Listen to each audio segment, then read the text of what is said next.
Bonjour tout le monde, c'est Soraya et bienvenue dans ce nouvel épisode de NutriVibes. Aujourd'hui, nous allons aborder le thème de abandonner trop rapidement en cas de démotivation ou de stagnation, sa perte de poids. L'abandon trop rapide en cas de démotivation ou de stagnation. Je sais que ce moment peut être assez difficile et déroutant, mais l'idée là-dedans, c'est de ne pas abandonner. Ne pas abandonner, faire des pauses, oui, restructurer son alimentation, sa perte de poids, oui, mais ne pas abandonner. Toutes les personnes que vous voyez qui ont perdu du poids et qui ont réussi à perdre du poids, ce sont des personnes qui n'ont pas abandonné. Donc avec les bonnes stratégies, la bonne mentalité, vous pourrez surmonter les obstacles et vous allez continuer à avancer vers vos objectifs. Donc on va commencer par explorer cette thématique ensemble. Donc dans un premier temps, nous allons aborder le segment 1 de comprendre les défis de la perte de poids. En fait, il faut reconnaître que la démotivation, c'est un sentiment naturel. Naturel. Faut pas se dire que, ouais, moi je suis démotivée, donc je suis plus faible, entre guillemets, que les autres, que je suis nulle, que ceci, que cela. La démotivation, c'est un sentiment naturel que tout le monde a. D'accord ? Ça, faut s'enlever de la tête. Je suis démotivée, donc j'ai pas les capacités, j'ai pas le mental, j'ai pas le mindset, je vais pas y arriver, etc. Non, ça déjà, on laisse de côté. D'accord ? Je répète, la démotivation, le fait de vouloir abandonner, c'est un sentiment naturel et c'est un sentiment humain. D'accord ? Donc sur ça déjà, déculpabiliser. Donc il est essentiel de comprendre que dans la perte de poids, c'est pas un processus linéaire. En plus, ça, je le dis tout le temps, c'est vraiment pas linéaire. Moi, quand on me demande comment j'ai perdu du poids, je réponds toujours que ma perte de poids, elle n'a pas été linéaire. J'ai eu des moments où j'ai stagné, des moments où j'ai repris, des moments où j'ai voulu abandonner, etc., d'accord ? Il faut se dire aussi que le fait de vouloir abandonner, de vouloir arrêter, encore une fois, c'est un sentiment naturel et ça peut être dû à divers facteurs tels que le stress, la fatigue, le manque de résultats ou même juste une baisse de morale passagère, c'est tout. Et l'idée là-dedans, c'est de trouver les causes pour pouvoir mieux aborder nos émotions et trouver des moyens de les surmonter. Ensuite, les revers et les périodes de stagnation, c'est tout à fait normal, d'accord ? C'est totalement normal. Il peut y avoir des variations et il ne faut pas se dire que ah bah mince, non là j'ai pas réussi ma perte de poids, là j'ai échoué, etc. Les variations, c'est normal. C'est normal. C'est important de reconnaître que notre corps réagit différemment aux changements alimentaires et à l'activité physique.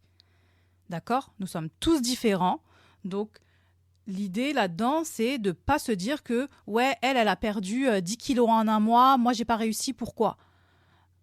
D'accord ? Chaque corps est différent. Donc, il faut vraiment bien s'ancrer dans ça. Même si ça peut paraître un peu compliqué au départ, mais il faut pouvoir l'accepter. D'accord ? Donc, il faut comprendre également que quand on entreprend un programme de perte de poids, il faut comprendre que notre corps, c'est un système complexe avec de nombreuses variables en jeu. Et j'insiste sur le nombreuses variables. D'accord ? Il y a des réactions physiologiques à un régime alimentaire, un programme d'exercice qui peut varier d'une personne à une autre. Et même au sein d'une même personne à différents moments de sa vie. Je vous prends un exemple. Moi, je sais que je perdais un peu plus de poids quand j'étais étudiante.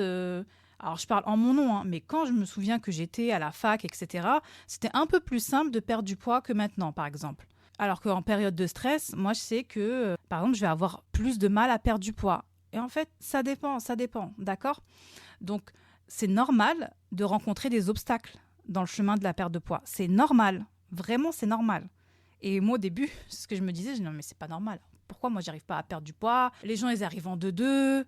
Moi, je suis là, je traîne ça depuis des années, etc. Mais c'est beaucoup plus profond que ça. Et en fait, il faut vraiment l'accepter. J'insiste sur ça parce qu'il y a un chemin aussi psychologique à faire. Et en fait, ces obstacles, ils peuvent se manifester sous la forme de plateaux, par exemple, de perte de poids. Il y a des plateaux, des poids plateaux, paliers, qui font que on a du mal à relancer la machine. Moi, j'ai eu ces poids paliers.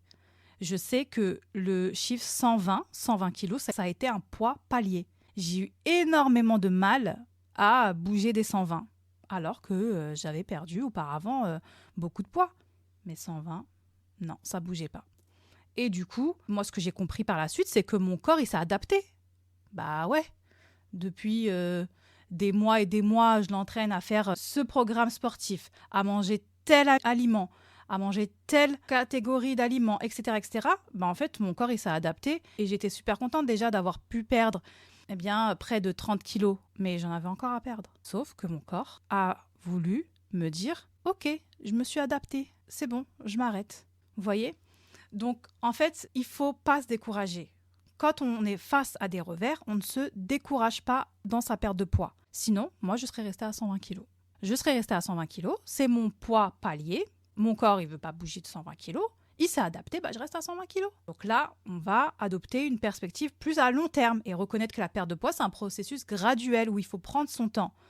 Les plateaux peuvent être frustrants. Encore une fois, moi, je sais que ça a été frustrant parce que je me suis dit, mais attends, je suis encore dans les 100 kilos, je suis à 120 kilos. Ok, c'est vrai que j'ai perdu du poids, etc.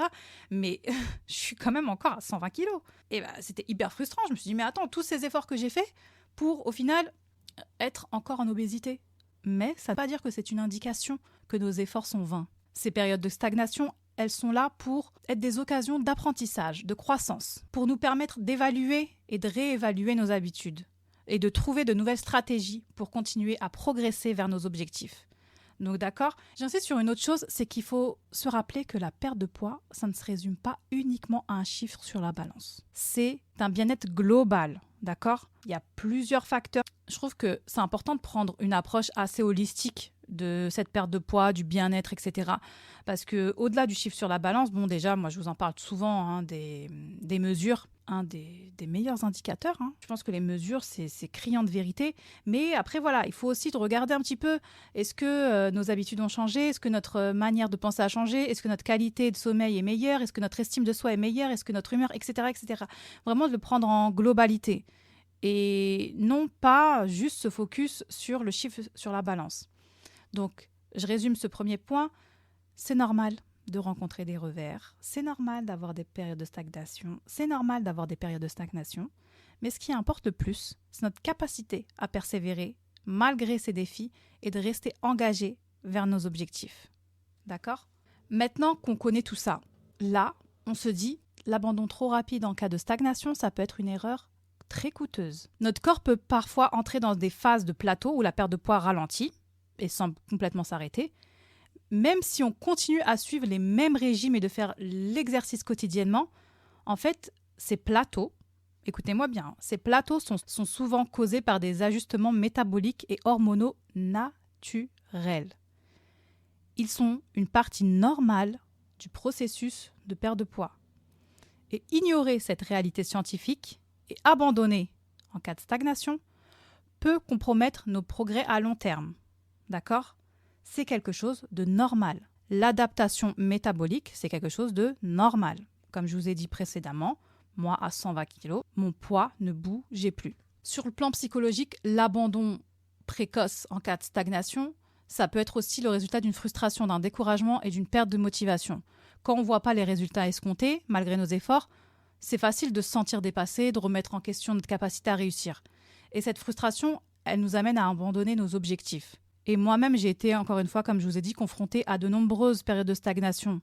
Je vous parle des 120 kilos, mais j'ai aussi beaucoup eu du mal de passer de 100 à 99. Le calcul des deux chiffres aussi, ça a été un poids palier. C'était soit j'abandonne, soit je continue. Si j'abandonne, je fais quoi ? Je reste à 120 kilos. Plutôt qu'abandonner, j'ai ajusté mon approche en cherchant d'autres moyens pour stimuler mon métabolisme, pour maintenir ma motivation. Et puis, il existe des stratégies efficaces pour surmonter les revers d'une période de stagnation. Une de ces stratégies, c'est de revoir et ajuster notre plan d'action. Ça peut impliquer plein de choses, Et il est important de se concentrer sur les progrès. Je vous prends encore mon exemple, mais c'est vraiment pour vous imager et pour que vous compreniez que moi, je suis passée par là. Donc, ce que je vous dis, je ne le sors pas de mon chapeau, c'est des choses que j'ai moi-même vécues. Donc quand je reçois par exemple des messages qui me disent « Ouais, mais vas-y, j'arrive pas, j'abandonne, j'ai repris 2 kilos, ça descend pas, etc. » Je sais ce que c'est, je sais pertinemment ce que c'est et je sais le sentiment que vous pouvez avoir à travers ça. Il faut prendre aussi un petit peu de recul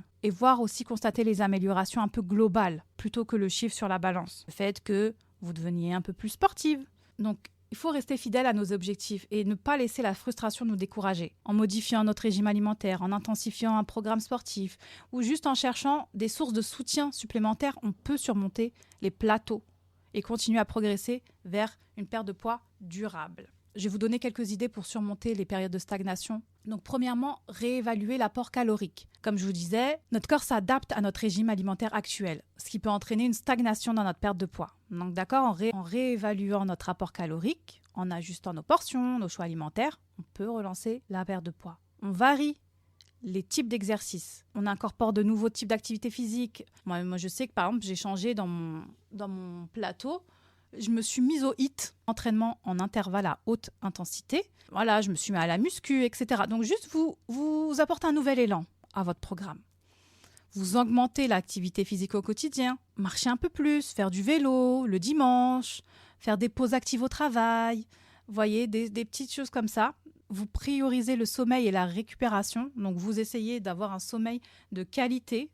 Si vous êtes stressé, essayez du coup de pratiquer la gestion du stress. Vous adoptez une approche assez holistique, comme je vous ai dit. C'est un peu prendre soin du bien-être global, émotionnel, mental, physique pour surmonter ces obstacles, mais vraiment en général. Réduire la consommation de calories vite. Des fois, on se dit, une petite boisson, c'est rien, etc.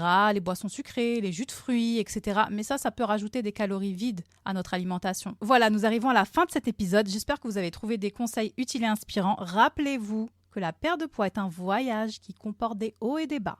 Mais avec la bonne mentalité et les bonnes stratégies, vous pouvez surmonter tous les obstacles qui se dressent sur votre chemin de perte de poids. Soyez forte, persévérez et vous atteindrez vos objectifs. C'est Soraya et vous venez d'écouter NutriVibes, le podcast de votre transformation. Voilou, tchuss!